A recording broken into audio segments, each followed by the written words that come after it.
Being supercharged to me means that you have incredible energy. I have a lot more energy to keep up with my kids.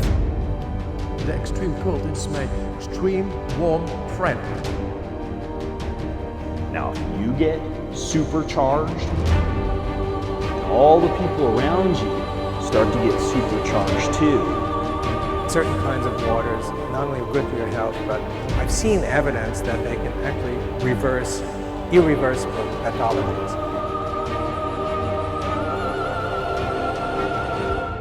This is the future.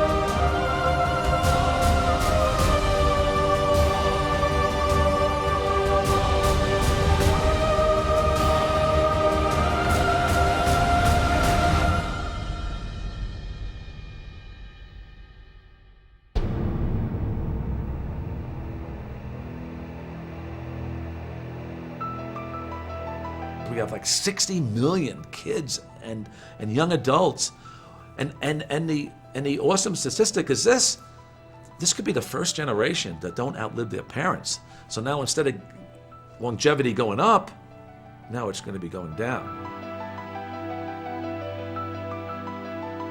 A lot of us are hobbling, we're not moving the right way, we're carrying extra weight, we're sluggish, we're slow. I was very obese, severely obese.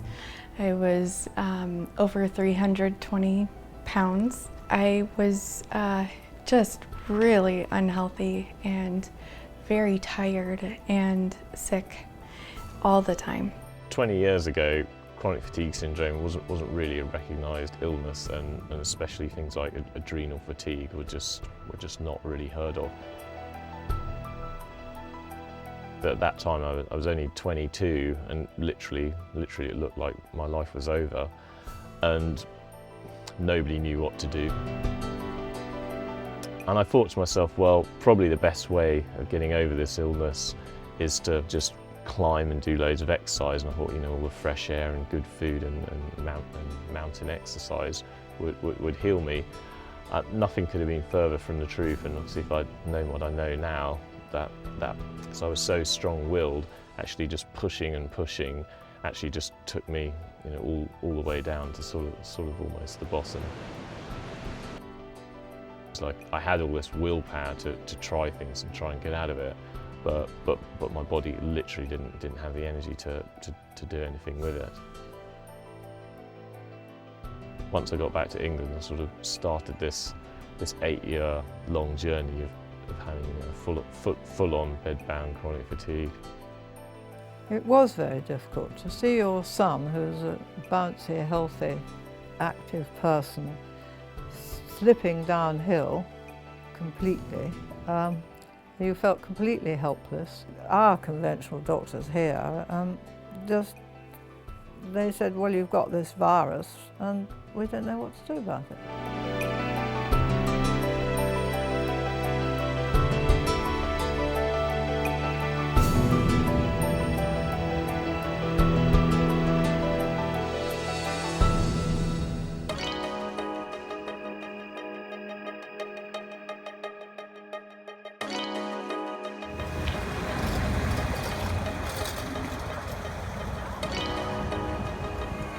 So Sarah, how I went from sickly sludge to supercharged is, firstly I activated my body's healing system using energy medicine, but the second thing I did was learn how to use other sources of energy outside of food.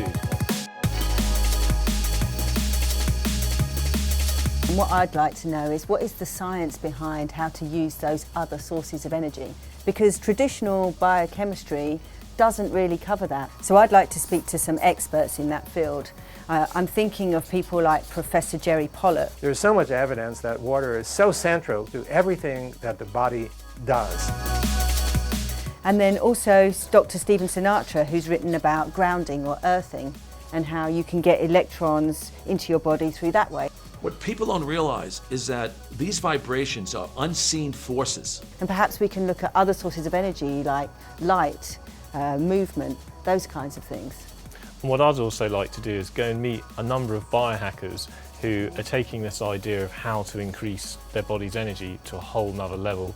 Because although I've cured myself of chronic fatigue, I'd like to have even more energy so I'm able to achieve more from life. And the first person I'd like to go and interview is Dave Asprey of Bulletproof, because he was able to go from obese and having a low amount of energy to now being pretty much a superhuman business machine. Bottom line is my body's an amazing piece of equipment that is designed to survive in the environment around it. I'd also like to go and meet Wim Hof, who is the Iceman and is able to climb up Everest just in his underwear, which we would all love to do, I'm sure. They think they are not able to go into ice water. And that very mind is crippling them. And also Abel James, who is got an incredible amount of energy and is known as the fat burning man. In every point in history, the biggest mistake that societies in general have made is that we know everything right now, and we will move forward based upon all of those assumptions. And also Ben Greenfield, who is an athletic machine.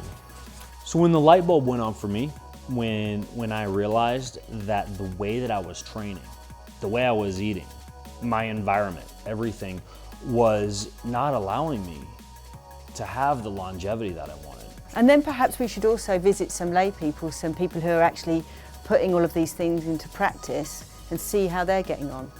Yeah, I mean, there's some incredible stories like Jeremy, who has cystic fibrosis, but you would never know it because he does all of this rock climbing and has a huge amount of energy for life.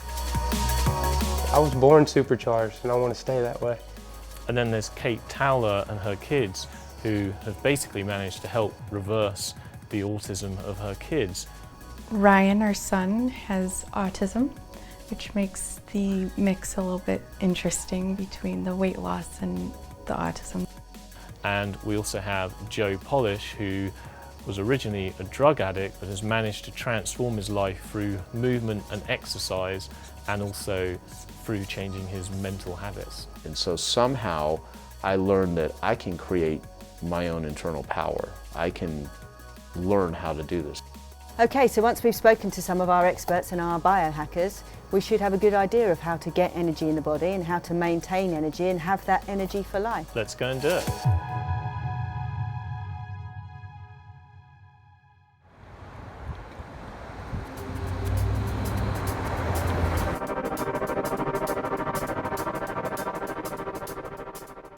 I have cystic fibrosis.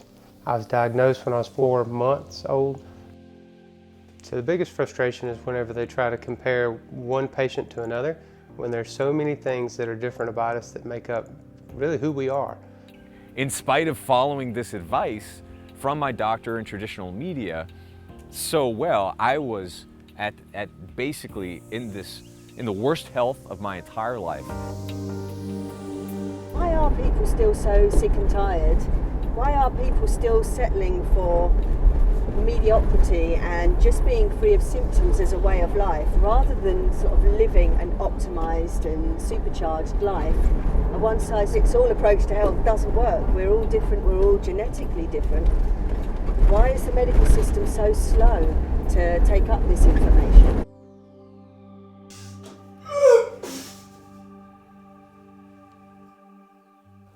So the crazy thing is that people will see, like let's say, for example, a bodybuilder, right? They'll see a bodybuilder on stage and the person looks good, right? They're like our society's expectation of what extreme manliness or extreme femininity. But what it takes to get that kind of body, at least the stereotypical approach, then you take a closer look. And this is what I did to myself. And when you look at what's going on the inside, you've got somebody who's healthy on the outside, but they're dying on the inside. From a guy that refused to sit in a box, my cubicle was killing me and I knew it. When I was 16, I took control and I stopped doing everything I was supposed to. I learned then that I can crash this thing if I want to. I started listening to my body. I definitely woke up one day and realized this is mine, and nobody knows more about it than I do. I want to be moving. I want to be working hard, and everything about my disease is about momentum, and I'm not willing to give that up. It's always been about staying ahead, and I'm not trying to outsmart my doctors or trying to make them feel dumb, but sometimes I feel like the tools that we're using, the ones that are in bottles and pills and IV bags, maybe that's not the most effective ones. I don't think medicine is really there to get answers. I mean, they're basically there to keep people taking drugs as long as possible, because that's the only way they can maximise their profits. I don't know. I mean, I do think there is a place for drugs, and I think it's acute care, but I do think for chronic conditions, it definitely seems to be failing. Oh yeah, I mean, yeah, for acute care, all good, but most illness is nothing to do with acute care. Doctors, the hospitals, pharmacies, pills, medicines, and all kinds of shit making us not happy, but unhappy, and not healthy, but sick.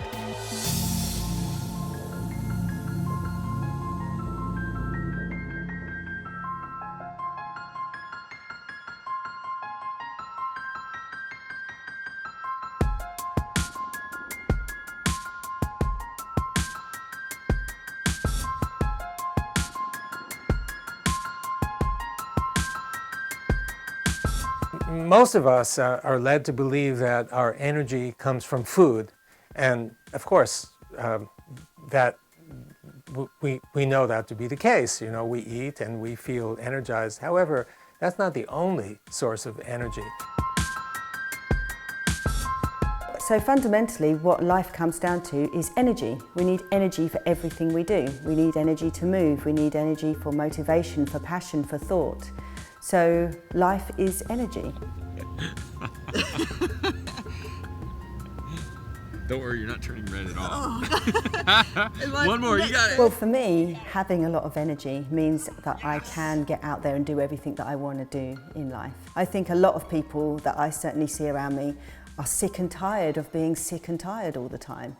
So to have that energy in your life, really, for a lot of people, it just means that they can just do all of the things that they haven't been able to do, whether that is looking after the children, getting further in their career, whether it's just having time at the weekend to do the things they like instead of just crashing out on the couch after a week at work. So really, you know, having that energy, being supercharged, is really such a fundamental thing. And really it's in everybody's reach. There are very simple ways to get this energy. Energy is the most important building block for life. And for instance, when you don't have any energy, you can't really do anything. You can't have a career, you can't be happy, you end up diseased and ill, which is what happened to me. And the opposite of that is when you have abundant energy, you have like a super lightning quick mind, you're much happier, you're able to flourish in your career. And in short, you know, the happiest, most successful people have abundant energy for life. Everybody knows that we get energy from food, but really, when you think about it from a fundamental point of view, food is just electrons and movement of electrons. And it's electrons flowing through a chain that cause the release of energy in the body.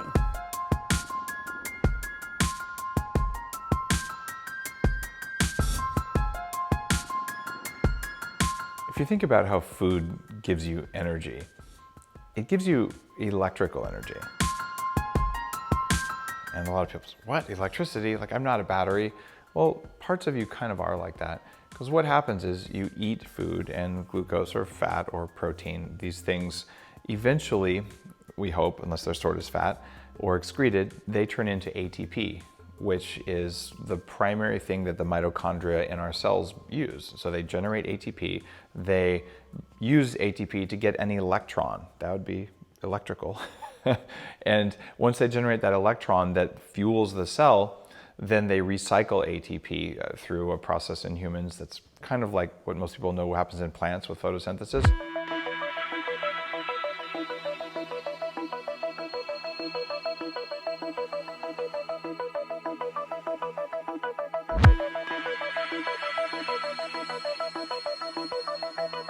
I've been steeped in exercise science and nutrition science for decades, and what everybody preaches is the way that you get that ATP is with calories, right? You eat the right protein and carb and fat ratios, and you get your pre and your post-workout nutrition, and you make sure that you have your breakfast and that you eat frequently and you keep your metabolism elevated. But what people don't realize is that only accounts for a fraction of the energy that your body's actually able to produce. The body is neither chemical nor electrical, it's both. And if you don't believe me, then walk into a taser and see what happens. Like, we know if you put a strong shock on someone, something happens. We measure the flow of electrons across nerves. It's called a nerve conductance study.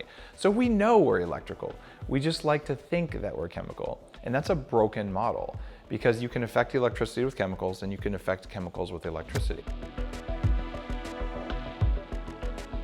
And so if we start to think about energy more in terms of electron transfer, then we begin to see that there are other ways that we can get energy into our body.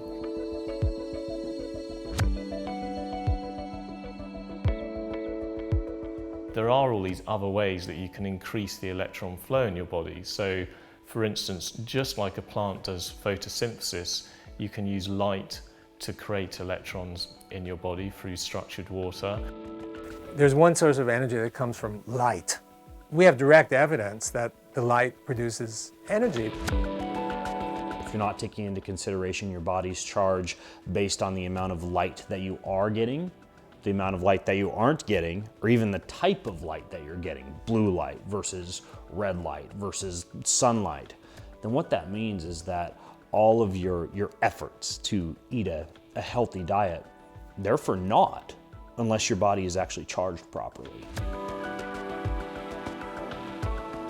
You can also do things like grounding, where electrons are sort of coming up through the earth and through your feet.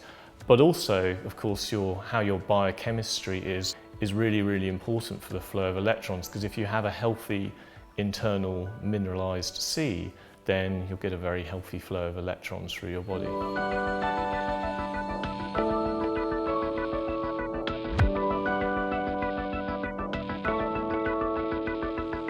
The most crucial thing for our health and for getting and maintaining energy in the body is being in the correct environment.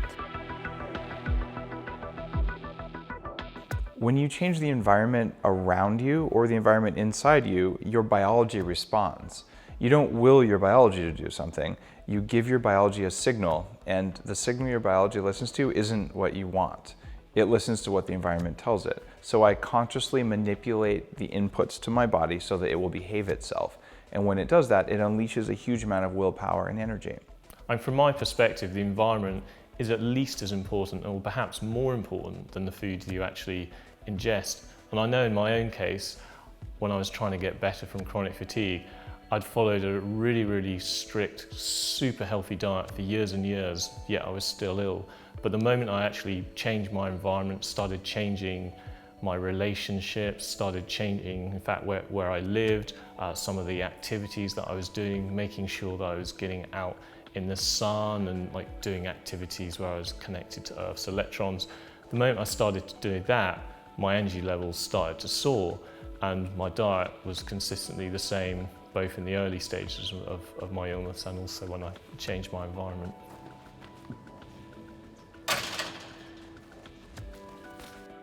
I change my diet, and I change the way I exercise. I change the temperature of things around me. I change the type of light that I'm exposed to, the time I sleep, the time I eat, the time I exercise. Those matter greatly, because bottom line is my body's an amazing piece of equipment that is designed to survive in the environment around it. So it senses and responds to that environment. It doesn't sense and respond to what I want very well. So I'm going to stop using my willpower, wasting it on trying to make my body do things, and instead say, this is the lever, this is the trigger, this is the switch I can throw that will make my body listen and respond.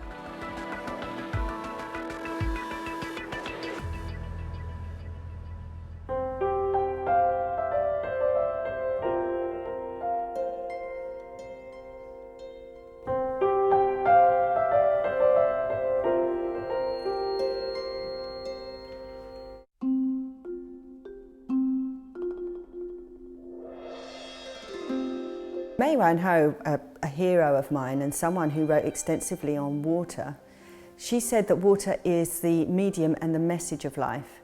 And what she really meant was, you know, we are water, and water is the way that our bodies communicate, and water is the way that we get energy from the environment. So water is crucial in the way that our bodies get energy, in the way that we maintain energy. There is no life without water, and just like all the fish need the ocean to live in a way our bodies are no different. The Earth is 75% water with all the oceans. We're born into water. When you look at our bodies, we're covered in skin, but inside the skin is like this internal ocean where every single cell and every single bacteria is living in this matrix and medium of water. I mean, there is no life without water. So it's really, really important to make sure that your internal sea is full of charge, that it's as clean as it can be, and that you surround yourself with the right environment, because ultimately it's your environment that will affect the quality of your internal sea, and in turn, that affects the quality of how healthy your cells are. Water that's actually vibrating at a specific frequency, specifically a frequency you would find in nature, right? Like in water traveling in underground springs, and in the type of form that we might find in water, like tumbling down a mountainside, you know, coming out of the hills. That water vibrates at a frequency that's far, far different than a water that's just like sitting, stagnant, unmoving, the type of water that frankly most of us drink. And the idea here is that when water is vibrating with that frequency, it's able to carry a lot more energy. It's what's called structured water, and it's able to feed into the cells a lot more easily. And it's a far, far better way to hydrate the body when you're drinking that kind of water. It gets into the cells a lot better. It's able to carry energy a lot better, and water is more complex than just H2O.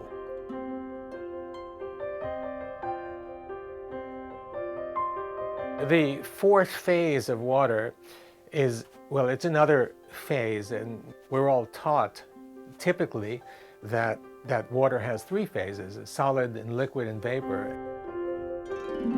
And the fourth phase of water is somewhere in between a liquid and a solid. It's a kind of crystalline type of water, and there's a lot of it.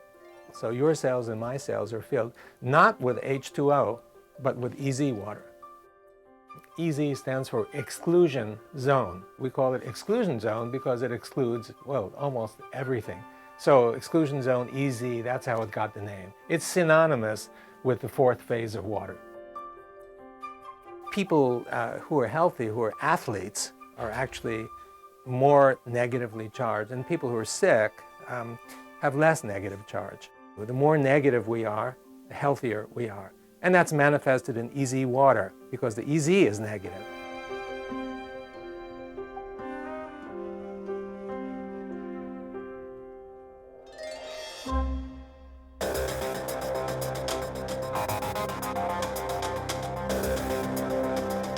We think of the body as a very complex organism, and obviously there is complexity, but the body is basically a battery. You need recharging of this battery. We need recharging. The kind of recharging that we get is not only from the food that we eat, but also from the light that's absorbed. That's the energy that builds EZ water and separates charge. It's the separated charge that I believe is the essential part of running our system. This is fuel for our body. Most of us think of water as being this carrying medium for all of the nutrients and oxygen so that our cells can thrive. But that's actually not its only use in the body. It also has this really peculiar property when it's inside cells, as it ends up in this gel-like type structure, and when it's in that form, it's actually able to convert heat and light into a source of electrons for your mitochondria to use as a source of energy. In other words, your body acts a little bit like a body battery that is able to be charged through light and heat. Okay, so pay attention. I'm going to explain the body battery. Just like in a normal battery, where we have a positive and a negative terminal, This is the same as what happens in our body with structured water, which forms the negative terminal of the battery. And in the same way that you have to charge a battery, we also have to charge our bodies. And we can do this with energy sources such as from the sun, from ambient heat around the room. And we're also going to be looking at things like how you can charge with cold, with movement, and with grounding. Ta-da! One of the easiest ways to get structured water into your body is to drink pure spring water or glacial meltwater or water that's come from a natural well. Another way to do it is to drink bottled spring water in a glass bottle, or to juice organic vegetables, or to expose your water to sunlight. Another way is to drink concentrated structured water. I mean, you can also do loads of activities, like for instance, you can just go swimming in the sea, or go and sit in a nice cold river, or you can go kite surfing or surfing, but all of these ways are ways of getting in touch with structured water. And there is actually a scientific benefit to this, because as soon as you're exposed to water, it makes your skin more conductive, so you're able to get Earth's electrons into your body more easily. And by definition, you're already out in nature and being exposed to the sun. So to get the maximum benefit of structured water, drink it, but also be out in it, play in it, live in it.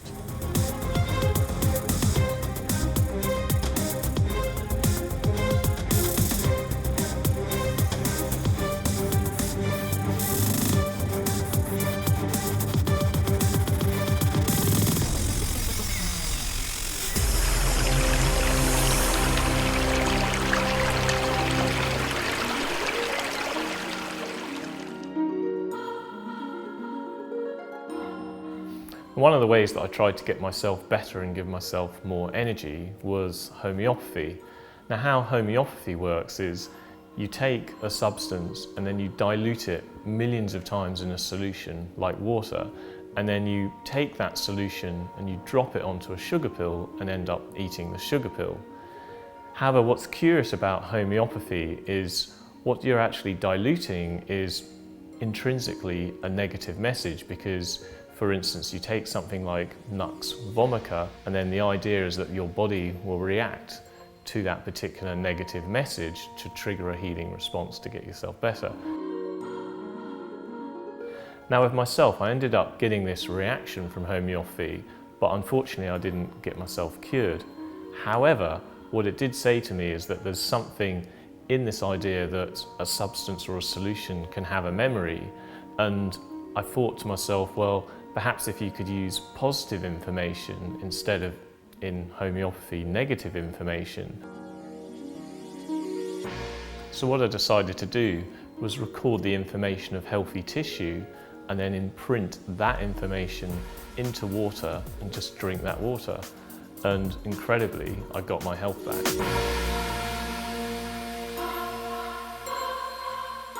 What Professor Pollock has been able to show is that water under certain conditions, i.e. when there's lots of minerals present, or when it's next to water-loving surfaces, such as that you get in all cellular tissue in the body, is that water has a structure, or if you like, crystalline properties. Now why that matters is that as soon as you have a structure, you're basically able to record and imprint information into that structure, which is extremely useful when you're trying to transmit information into the body. People have questioned the idea of water memory for good reason. The good reason is that the studies have shown that H2O, the stuff that's here, that the molecules are moving around at a very high rate, a femtosecond rate. And so any molecules that are randomly organized and moving around so quickly, it's hard to imagine that it could store any information whatsoever. Okay, but now we've discovered the EZ water, and this EZ water has a crystal-like structure. It's sort of like computer memory. If you think about computer memory, the computer memory is basically silicon dioxide atoms arranged in a regular three-dimensional array. This is similar to that. And so there's a possibility that the same principle that's used in computer arrays could be used here. So the possibility exists that this could store information. When we first started working with water and discovering this phase of water, we didn't, of course, at first know the structure. And the idea of information in water was something that seemed weird and strange and, you know, maybe possible. But now, with each passing year and seeing information, experimental evidence, clear experimental evidence that it can exist, it has changed my view a lot. So what I decided to do was record the information of healthy tissue and then imprint that information into water and just drink that water. And incredibly, I got my health back. There's so much evidence that water is so central to everything that the body does. This is the future. There is compelling research that says there's something going on with water and that the water carries information in it. So Harry, maybe you can summarise what we've just learnt about memory of water, because really it's what helped you on your healing journey. Yeah, absolutely. Now, one of the great things about structured water is that it's much more easily able to contain a memory. And that memory can either be positive or it can be negative. Like, for instance, if you're living in a city and drinking a lot of tap water, that water continuously picks up all of the bad memories of all the chemicals and drugs and pharmaceuticals that are in the water system. Or equally, you could take really clean, fresh spring water that is highly mineralised, and you could add your own positive information to it, depending on the effect you want, which is exactly what I do at home.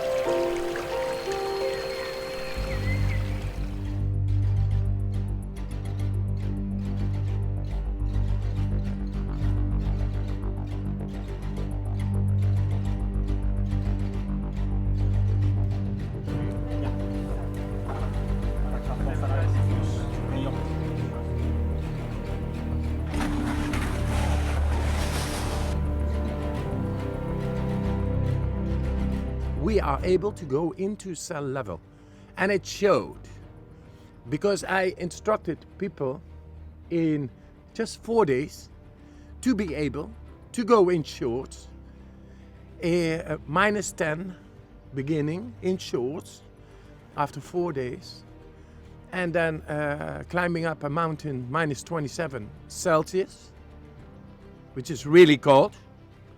And the doctors were with us, completely dressed, with shawls, gloves, hats, and coats and all that. And they were suffering from cold. And these guys, 12 of them, they were not suffering from cold. They were dancing.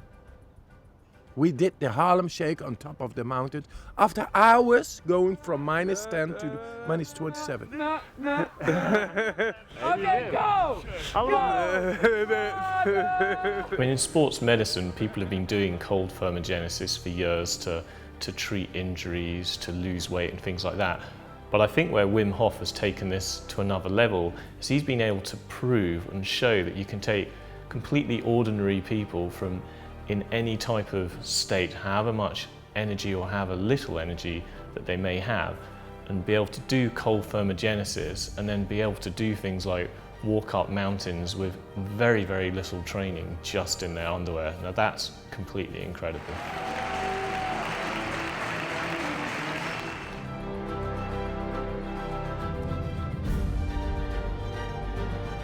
I hate the cold. Who looks forward to that? My breathing treatments are enough. I just want to play. And then I realized I can play better if I breathe better, and if I get used to the cold, then every time the weather changes 30 degrees in one day in Mississippi, then I won't get sick. I've reached the threshold. Are you getting out? No, the shiver has shut off. Now I can stand here all day. And after about 3 minutes of resistance, the nervous system just melts and it stops resisting. And all of a sudden, what was a really painfully cold ice bath becomes like a blissful experience. Your body generates a huge amount of endorphins, basically onboard opiates that make you feel really good, but also help to regulate inflammation. So then you get out of this before you start shivering, and believe it or not, you don't shiver for the first few minutes, and then you're a little cooler for hours and hours. And to get warm, your body burns hundreds more calories, it melts white fat, and it adds brown fat, which is this energy-dense kind of fat that you want to have. Absolutely within the possibilities, but slowly. Listen to each other, go with each other, give each other all the synergy existent, and let's go do this. Geweldige kracht. Mooi Niels. Kijk, hier is het. Last year, after we did a study, comparative study with the doctors, because they saw I could influence deeply into the autonomic nervous system. That what is not under our will. It's out of our will. We are not able to influence therein. Onze belangrijkste conclusie, dat we nu voor het eerst heel duidelijk en onomstotelijk feitelijk hebben aangetoond dat een mens dus wel in staat is om zijn autonome zenuwstelsel en zijn immuunrespons op een vrijwillige manier te beïnvloeden.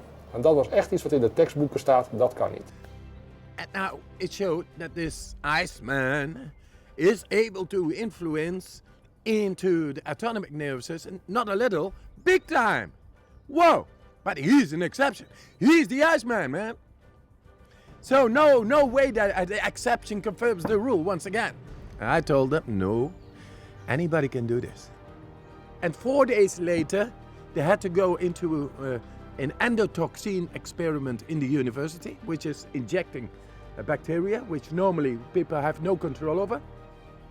It reacts on the immune system, and you become really, severe headache, uncontrolled shivering, all over agony.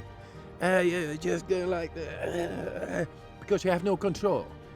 That's because of our comfort in our society. We lost control over the depth of our physiology. Top.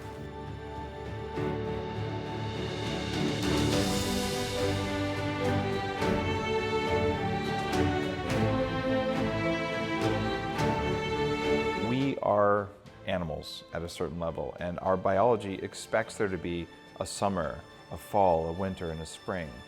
We like to think that we're sort of separate from those cycles, but we're not. When you use cold to tell your body, oh, it's nighttime, you sleep better. When you use cold to tell your body, burn fat, it will do that. Well, we started out with face dunking, and that was all right. That wasn't too bad. Going into the compression shirts with the ice on the chest, that was a little bit more difficult. And then I said, well, you know what? I'm gonna jump in with 2 feet and take a cold shower, and which eventually turned into a cold bath. And then I kind of realized, why don't I just go sit in the snow? Strong belief is able, like this mother who sees her child under the car, it lifts the car. You see? That's focus. That's the capability of our brain, but we do not know how to tap into it. Right now, we know. So you use this belief. Belief is nothing more than the mind concentrated within, which is a neurotransmitter, an electrical signal. You just do it. And you get to the cell level, and you use breathing to become alkaline. Because this neurotransmitter is the induction of the neurotransmitter in an alkaline body is very fast. So it listens. And then you are able to confide and to trust your body again, to be able to resist, for example, a bacteria, or stress, or an adventure, or a challenge, or any goal fulfillment. Remarkable finding that I would like to share with you is that he increases his metabolism. He can heat up his body.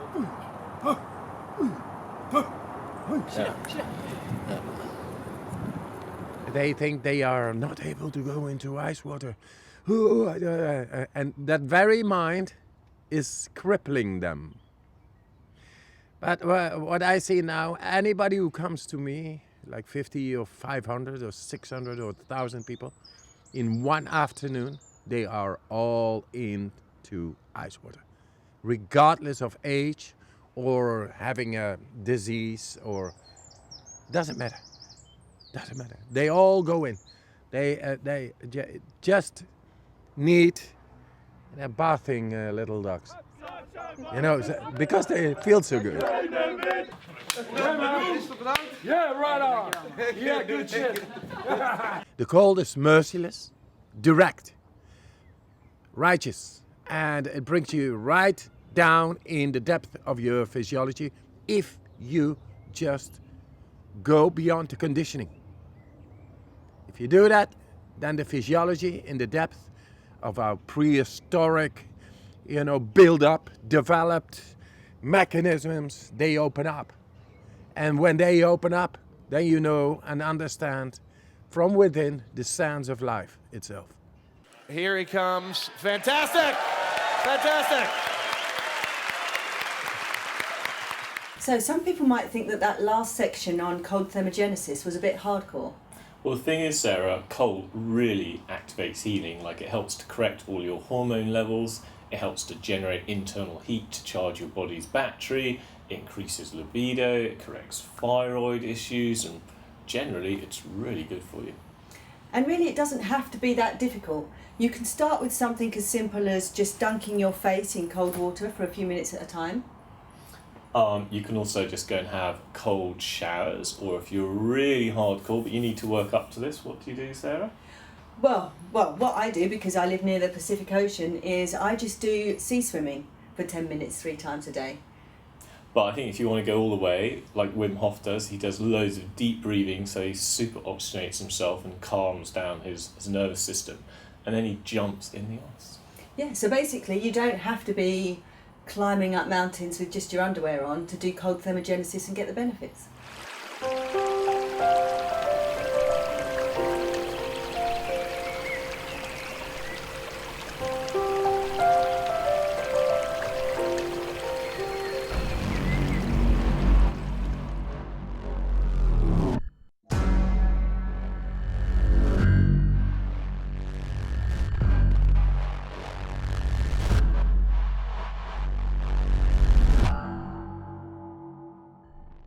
Over the computerized age, especially into the 1960s and 70s, there's been a sea of non-harmonious chaotic waves around the Earth.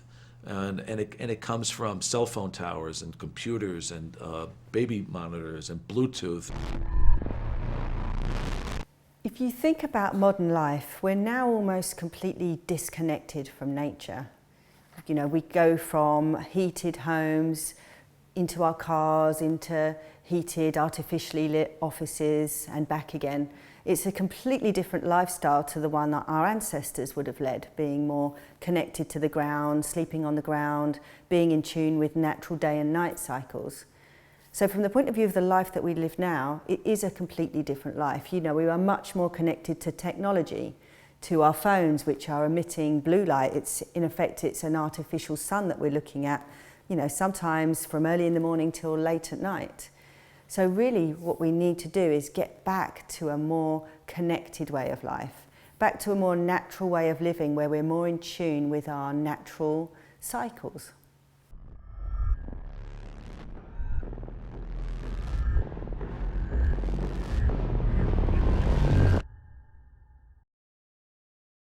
We're the most addicted culture, and we are more connected electronically than ever before in history, and it's not going to let up. It's actually going to get worse, but we're the most disconnected from other people, from ourselves, than we ever have been as a culture. So I think if you don't manage modern life, it will manage you.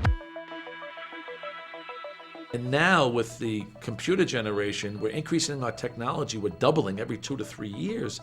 It's kind of scary.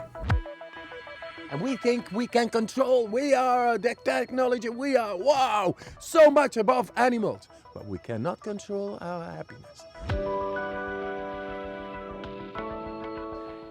And I do realize that when I was obese, I would sit in a room with 1,000 watts of bright halogen light late at night, studying and reading and doing work and things like that, which is something that contributes to obesity that no one talks about.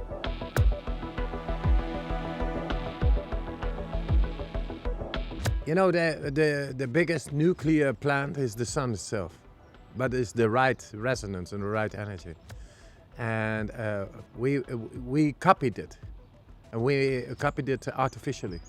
And we are using it in a way that our physiology, the melatonin, serotonin balance is disbalanced. And we just need to learn to balance again. What people don't realize is that these vibrations are unseen forces. We can't see them, taste them, smell them, hear them, but they're insidiously breaking down our cells in our body. And it's relentless. And the younger the child, in utero is the worst. An infant is bad, but the younger the child, the worse the effect.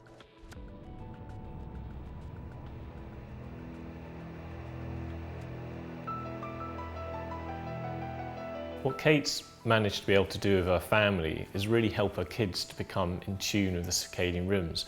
And she's really done this through changing their environment and their relationship to technology. And what's really incredible about this is we're all used to thinking of autism as either something that's incurable, possibly caused by vaccines, or perhaps having a genetic disposition. But what Kate's family story has been able to show is that just through simply changing your environment, getting more in tune with circadian rhythms and having a balance with technology, she's been able to help her children to overcome symptoms of autism, and that's really quite incredible. You think what? Something was missing. Something's missing? He had a ton of repetitive behaviors that he just was not able to focus or stay put for more than 3 seconds at a time. And of course, socially, he was in his own little world. We went to the schools and they said, well, we have a preschool program that has a wide range of kids in there between autism and Down syndrome.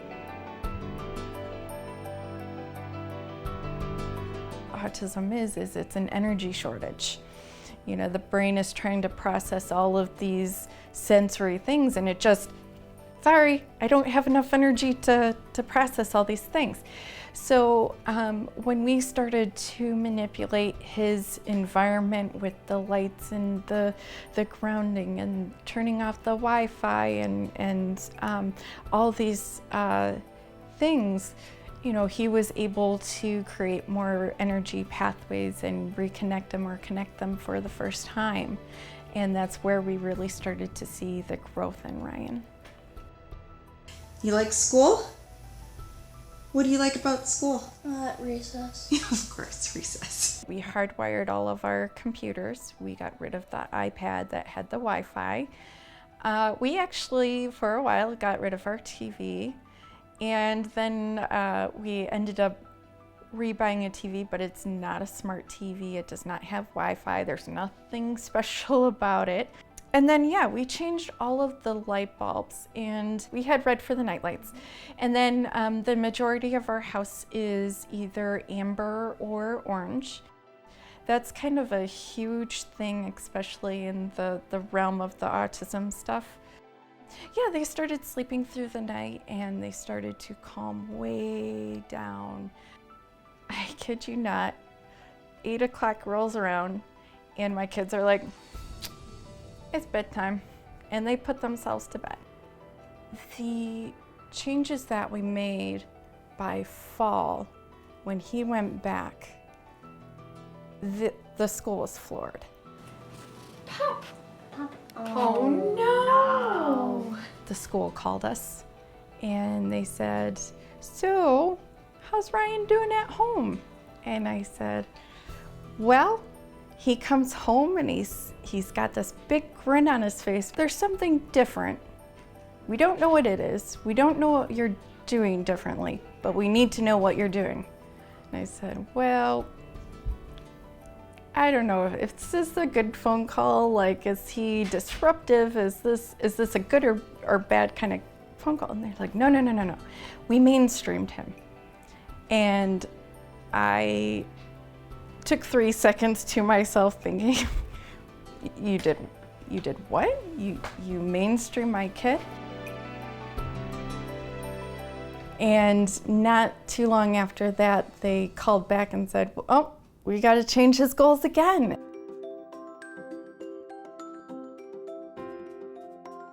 But I fight the damage. I try and marry a modern life to an ancestral life. How do I do that? I have things like dirty electricity filters installed in each room in my home. So I'm limiting the amount of electrical surges that are occurring in my home. I use the internet, but I use metal shielded Ethernet cable in each room of the house, and rather than having the Wi-Fi router on, I plug into the wall outlets. Just about everything in my home that runs on electricity has some kind of an EMF blocker attached to it. The ways that I like to reduce exposure to blue light are by, number one, to the extent that I can, being away from technology after the sun goes down. If I can't do that, I'll wear blue blocking glasses, which can be really helpful. And also, there are so many cool apps and pieces of software coming out today that allow you to pull the blue light out automatically of your electronics after the sun goes down. Yeah, buy at least 5 tons of that bulletproof coffee, but not tea. Can you sell all my positions in tea? We're filming, Harry. Oh, Mum, I've got to go. We're filming. Now, just to summarise, technology is rising at such an exponential rate, but along with the rise in technology, unfortunately, it doesn't have the greatest effect on our own biology. But there are ways to minimise it. Now, how do you do that, Sarah? Well, we can do simple things like on our laptops, we can hardwire them in using an Ethernet. We can turn off the Wi-Fi when we're not using it. We can not have it on our laps. We can use grounding mats when we're on technology. Yeah, and also after dark we can limit our exposure to blue light. So ways of doing that is to use orange glasses, or you can also use these filters on your computer screens and on your phones. Really, it's just about striking a balance between the world we live in, which is a technology world, and getting out in nature. Exactly.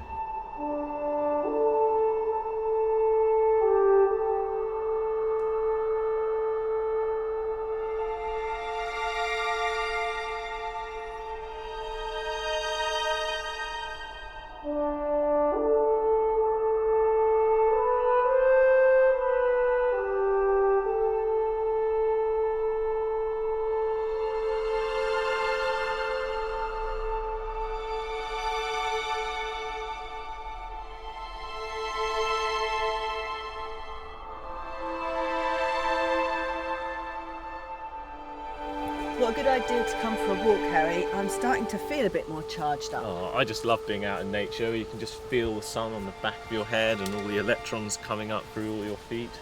There's a reason that you feel good when you go out in the sun. Your body is actually using that sun to create nutrients for your body to thrive on. And so many of us today are just kind of stuck in cubicles or stuck in cars and dodging the sunlight because we've been brainwashed to think that it's going to give us cancer immediately. Or if we do go out in the sun, we're slathering all these other toxic chemicals onto our body to make sure that we don't get even a little bit of sun. But if you want to optimize your health, sun is an essential nutrient for your body and a source of energy.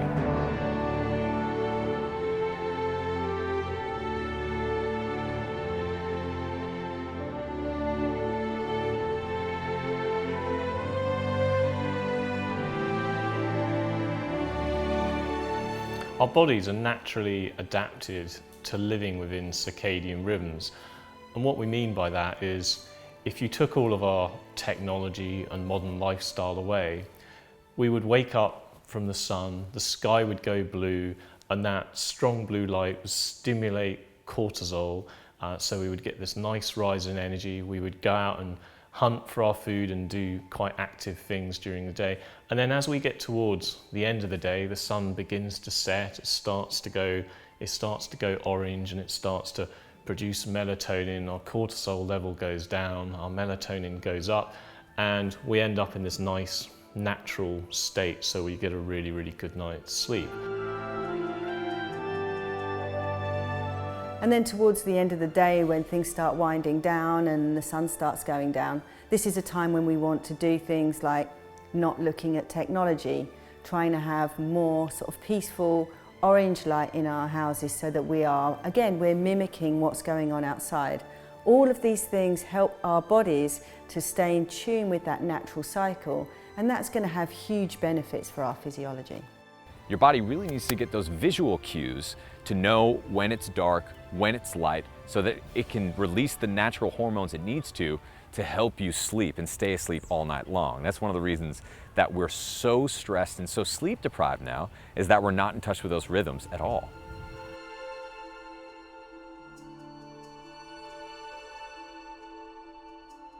Look at you, Sarah. What are you reading?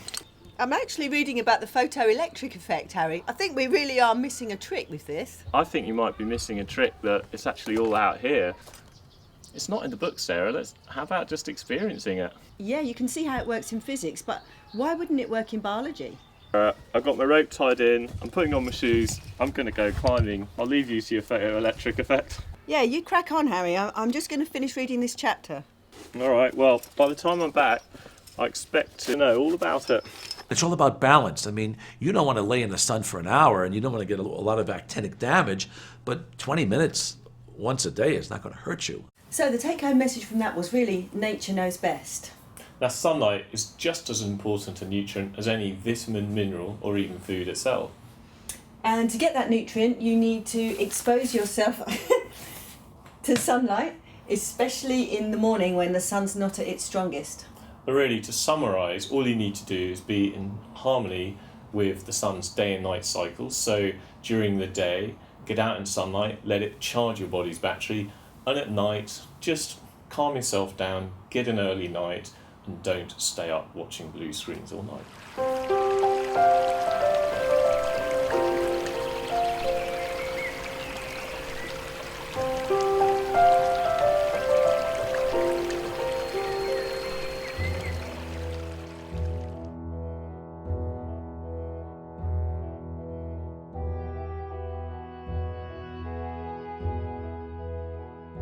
Everybody's going to die.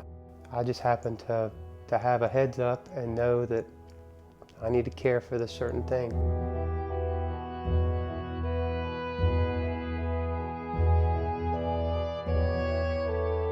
Now, Jeremy was born with cystic fibrosis, which means the energy stack is unfortunately against him, where with every breath he needs to get as much oxygen and energy in as he can. To tune out the noise and really pay attention to what's going to feed me was important. And I've been through all kinds of stages of not taking medicine and total rebellion, and some of it was punk rock music, but it was mainly inconvenience. I just didn't want to do all that junk just to survive. And then I started to see how can you not? Like, life is too fantastic. The people around me made it so obvious. I love climbing and adventure and all that stuff.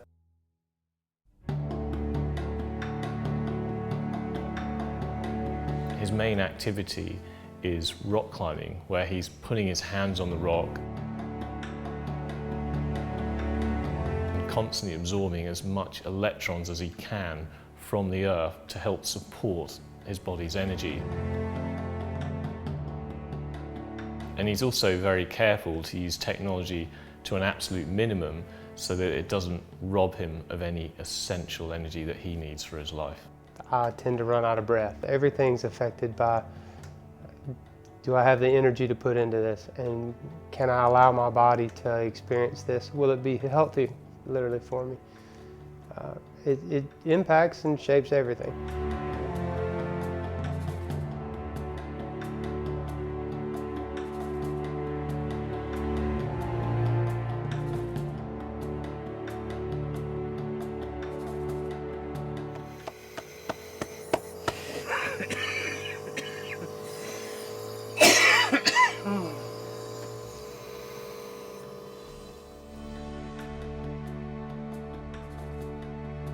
I feel like my body is harvesting electrons, or in this case, or happy thoughts, or whatever that feels like. But I just know that I'm tuned in, I'm able to utilize the world around me, and no longer is it something that's holding me back from optimal.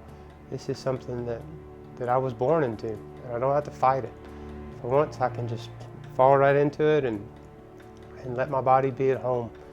So, yeah, I could tell you that my heart is a cathode, or that it's a super magnet, and that when I do CT, that I feel like I'm strengthening the magnetism in my body, and I'm pulling the most beautiful things in this planet to me. And that is what I tell myself. When I feel like I'm doing everything that I can do, I feel empowered, and I often when I'm grounding, for example, or climbing, I literally feel charged, feel supercharged. A way that I've been able to increase my energy through my healing journey is my relationship to my outdoor activities. The two of my favourite things are, one, kiteboarding, which I do on the ocean, so I'm constantly in touch with the electrons straight from the ocean. And then the second thing is rock climbing, where I'm able to put my hands on the rock and spend all day outside and totally be in tune with Earth's magnetism and grounding electrons. When I was a kid, growing up in New York City, we had the ocean right near us and the beach, and we'd go every weekend in the summer. And I remember an experience of getting buried in the sand. I mean, most of us know about walking barefoot on the beach. We feel good, but we don't really understand why we feel good. And I think the reason we feel good is we're touching the earth and gaining negativity. But I was buried up to here. My friends buried me, and we buried them, and it was fun. And I remember so distinctly feeling so good that I just didn't want to get unburied. I remember, I had no clue at the time what that might have meant, but I remembered it because it was such a significant feeling and now I understand, I'm connecting myself, my whole body, not just my feet, to the earth, and receiving that negativity. Negative charge is what we need to be healthiest. Just go simply barefoot, running and walking, because you ground, it's electricity.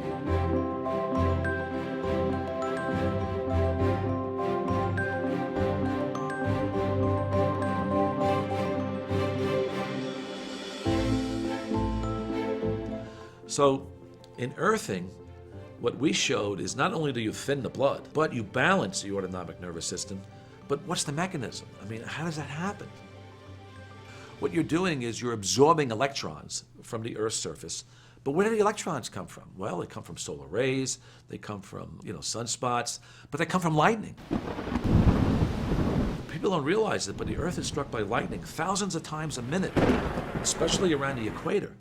And the Earth is charged with all these electrons, and the beauty is they're free. When we put our bare feet on the ground and we take in that Schumann energy, the 7.83 hertz, what that does, and the experimental work that I've done on it, shows that we improve the blood viscosity. In other words, we make the blood thinner. And whenever you make the blood thinner, make it more like red wine, you're enhancing the health of the organism. So when people go on vacations, when they're walking on the beach, the water is going over their feet, and they're touching the minerals that are found in the sand. All those seashells have minerals in it.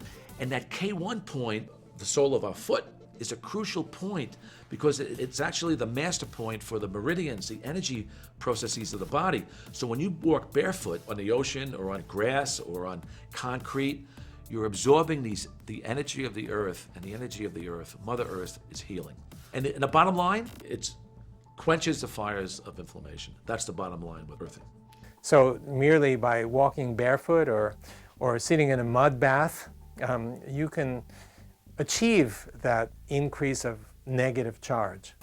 Now, the last section was all about negative charge and the need to ground ourselves. However, I'm always trying to tell Sarah to be a bit more positive. Well, when we're talking about going barefoot, we're actually talking about being more negative, because when we put our bare feet on the ground, we're actually drawing up negatively charged electrons into our body.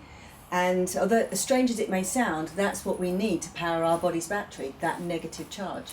And Dr. Steve Sinatra, he's done a number of really interesting experiments, but he took a load of his patients, he measured their blood, looking at their inflammation markers, but also the clumping of their red blood cells. And what he found is when those patients were grounded, inflammation went down and the energy of the red blood cells went up. And there are a number of ways you can use to ground. The simplest way is obviously to put your bare feet on the ground, on grass or on mud or on concrete, not on wood. You might not actually want to do it if you're in a city because you might get more pollution into yourself. And also, if you're in a place where you can't get out into the ground, there are various biohacks you can use, like grounding sheets and grounding mats under your desk, which also allow you to quickly connect to ground.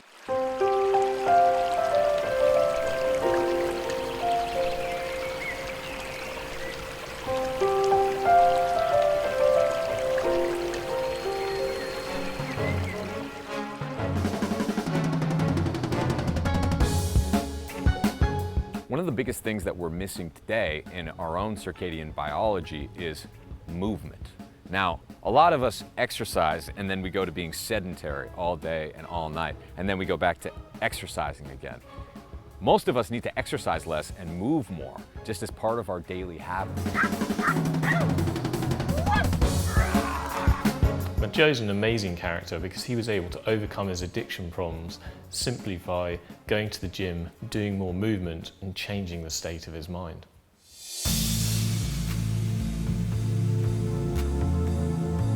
When I was like in my worst state, really skinny, I mean, I had no energy. I was tired. I would actually do drugs to actually get energy. I would wake up to get high, and I would get high to go to bed. I mean, it was like there was so much of my life was just built around the consumption of drugs. Everything that I did, I had to deal drugs in order to, support my habit. Problem was I was, destroying my body. I was deteriorating my mind in the process. I completely removed myself from all my friends, all my relationships, everything related to drugs where I didn't have access to it. And that gave me a period of time where I literally could stop. I started working out. I got a job at a gym. I started selling health club memberships, and I completely changed my lifestyle. And I started exercising, and it was painful and I was sore, and it took a while to kind of learn what to do and how to do it, but I was there and I kept doing it, and all of a sudden I started feeling better. I started feeling more energetic, and I was like, wow, I like the way that I feel, and I love that. And so I totally got into exercising, and I transformed myself physically. I was never like this big guy, but I became very muscular, and I became very strong, and what it did for my mind and how I felt. And I was like, wow, through exercise, you could actually reproduce, chemistry in your brain. Sometimes a gym membership will do more for someone's mental state than, going to a therapist. There's a Indian proverb, which is, he who has their health has 1,000 dreams. He who does not have their health has only one. And having been so close to death by my own behavior of doing drugs, I think I had a great contrast of, man, here's what it looks like and feels like to be incredibly ill, to be incredibly out of it. And here I am feeling strong. I want more of that.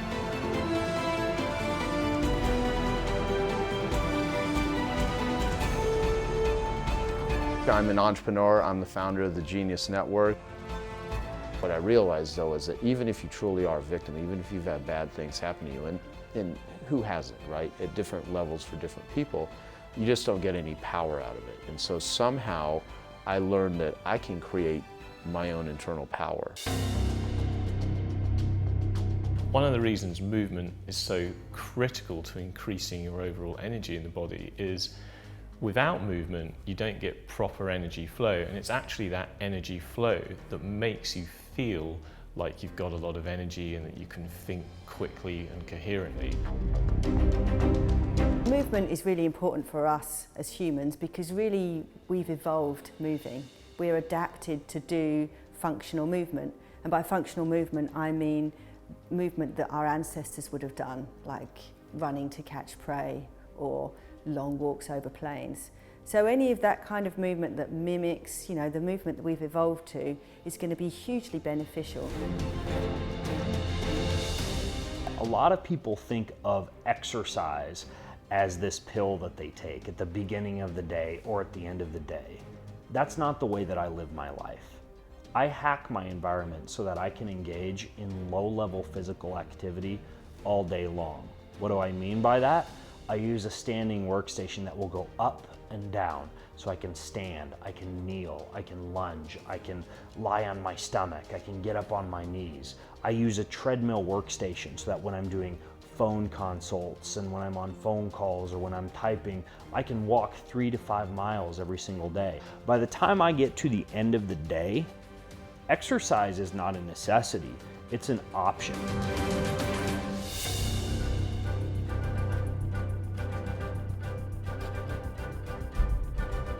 A lot of people think that to get fit, you have to exercise for a really long time, especially if you want to do things like build stamina and build endurance. But what research has shown is that you can simply expose the body to really brief bouts of high intensity interval training to build fitness just as fast. It's a lot better than a 2-hour run, isn't it? Yeah. One of the things that I'll do on a bicycle or swimming or lifting or running is simply brief bursts.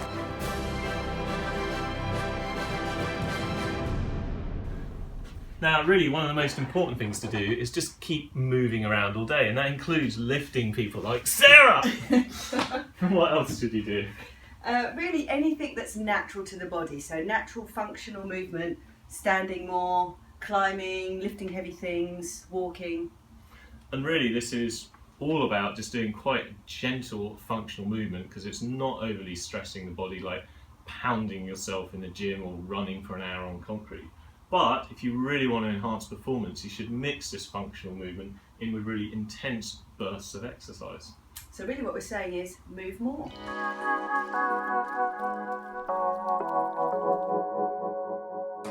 It's always been about staying ahead. And I'm not trying to outsmart my doctors or trying to make them feel dumb. Sometimes I wish we'd stop trying to chase down a cure and just try to be the cure. Yes! I was born supercharged and I want to stay that way. If something beats me down to a punch bug, then I'll take it. But I won't go easy. The doctors and me don't always get along because I think I can do it and they think I've done enough. I want clarity from a trial. I don't want to be just submissive and die quietly. It's going to be a fight. I feel fantastic. And really, when you think about it, it's a never-ending journey. You don't just lose all the weight and you're like, hey, I'm done. You know, there's always things that can be improved. If you think of yourself as a battery and you're drained, where you have no charge, then you want to charge your batteries. And so charging your batteries, sleep, exercise, nutrition, those sort of things. But if you want to be supercharged, if you want to go to a whole nother level, you look at things like what I look at as meditation, floating, exercise, flexibility in a great environment. That keeps me supercharged. I feel like a champion. I just want to keep going. Like, I want to see how far you can take this sort of biohacking and supercharged. And yeah, I mean, for me, my life has always been about learning about healing and health, and I just want to continue that to see really, really what is possible with the human body.